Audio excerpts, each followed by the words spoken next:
तो हमें सभी डॉक्टर्स के प्रति ब्रह्मा बाबा और शिव बाबा ने ये कहा, हमको मालूम है कि आप बहुत बिजी रहते हो, लेकिन शिव बाबा ने हमें एक बात सुनाई, आप लोगों के लिए इतना पहले से सुनाई है कि डॉक्टर्स अपना कार्ड तो रखते ही है और कार्ड का पीछे का तरफ मेजॉरिटी खाली होता है।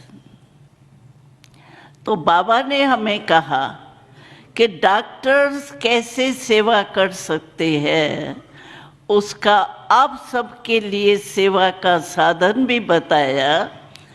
तो जो आप कार्ड होता ही है आपके पास, लेकिन पीछे तरफ अगर मन के ट्रीटमेंट का भी सेंटर का एड्रेस लिख दो, उन्हों को ये भी पता पड़े तो मन के रोग का भी कोई हॉस्पिटल है, तो आप डबल डॉक्टर का काम कर सकते हैं।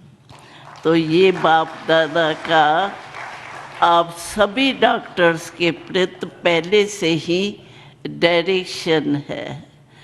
और हमने आज सुना, टॉपिक ही है बॉडी और माइंड। मेडिटेशन का अर्थ ही है मन परमात्मा में लगाना, क्योंकि जब गीता में भी 2 बारी आता है ये महामंत्र, मन मना भाव मध्याजी भाव। तन मना नहीं कहा है भगवान ने, धन मना नहीं कहा है, मन मना भाव कहा है। क्योंकि मन का कारण ही है, मन ही खुशी भी अनुभव करता, मन ही दुख का भी अनुभव करता है। तो मूल मन है, इसीलिए गीता में भी है मन मना भव मध्याजी भव।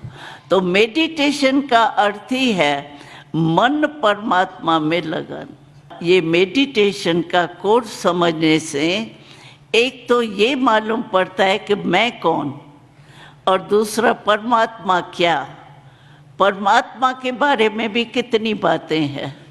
कोई तो कहता है नाम रूप से न्यारा, और कोई फिर क्या कहते हैं, कोने कोने में कण कण में भगवान है। कितना फर्क है, कहाँ है ही नहीं नाम रूप और कहाँ कण कण में भगवान है। तो आखिर भी परमात्मा है क्या, हमारा पिता है और जन्म जन्म का पिता है, उसका हमको पता ही नहीं है वो कौन है क्या है।